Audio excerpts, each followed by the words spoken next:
Hello everyone, it's Stuart. Welcome to my solstice fishing trip at Latchford Fly Fishers. It's a lovely place. It's full of wildflowers and lovely banks and hedgerows.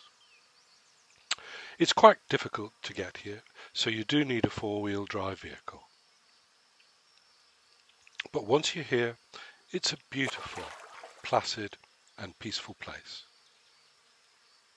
Today I'll be fishing between these two trees on opposite banks. Experience tells me it's a great place to start. My rod today will be a 9'6" with a floating line. It'll be about a 6 weight and I'll be using an unusual reverse fly today designed by Roy Christie. It's a reverse paraloop blue-winged olive. It has a hackle for floating above the water, and this here represents the body of the insect hanging below the surface. We'll be dressing it, of course, to make sure it floats. Safety first. Always wear a hat when you're fishing to make sure you don't end with a fishing hook in the back of your head. Glasses are also important to protect your eyes.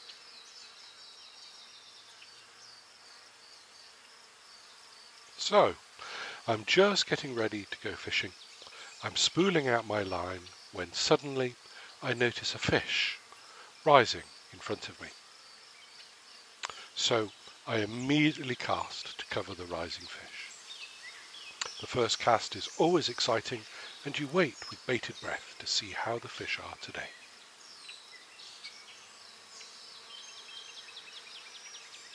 Oh, and would you believe it? I'm straight in first cast. What a great start to a solstice evening. You'll notice that I'm playing the fish with the line in my hand. I prefer to do that. I feel I have much more control than playing it from the reel. Now this is only a small fish, but he's actually putting up quite a good fight here.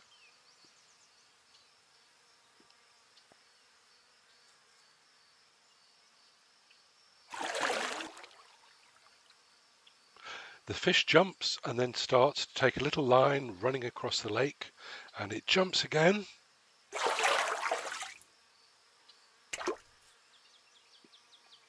Oh dear, what a shame.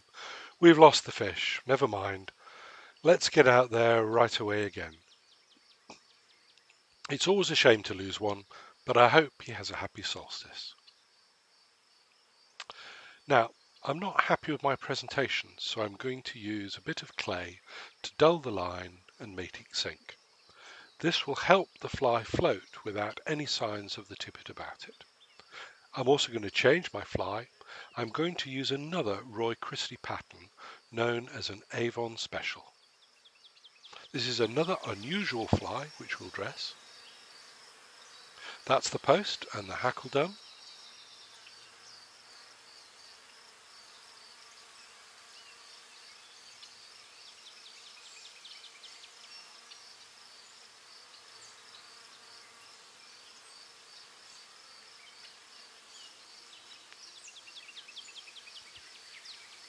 So this represents the insect's wings, the hackle the legs, and this here is the body hanging below the surface of the water.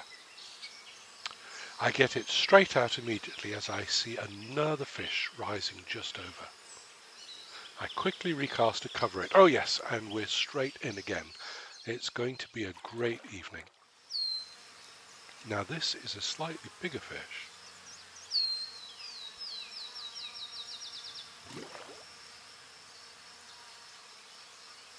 It comes in quickly, so I need to pull in line, and then he starts to run away and towards the bank.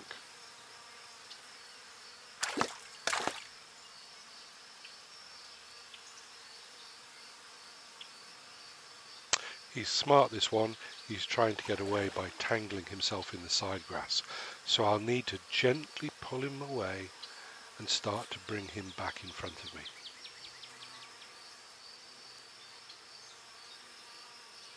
He's put up quite a spirited fight, this fish, because he's not actually that big.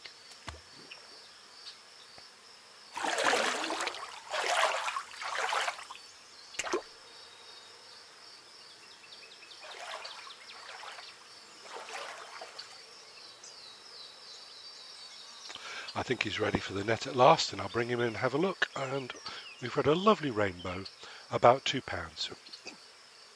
I'm doing catch and release today, and I can see that this hook is very, very gently caught just in the roof of his mouth. Now I'm not going to touch the fish. This helps protect the skin coating. Now you should never touch a fish if you want to return it to the water. So I'm going straight in there with a little pair of forceps to remove the hook with as little fuss as possible. There we go, straight out. Now the fish can be directly returned, and we support its head to allow it to catch its breath and wait for it to be ready to swim off. And when it's ready, there we go. He rung around to say goodbye, and that's it, the start of a lovely solstice evening fishing here at Latchford. Tight lines, everybody.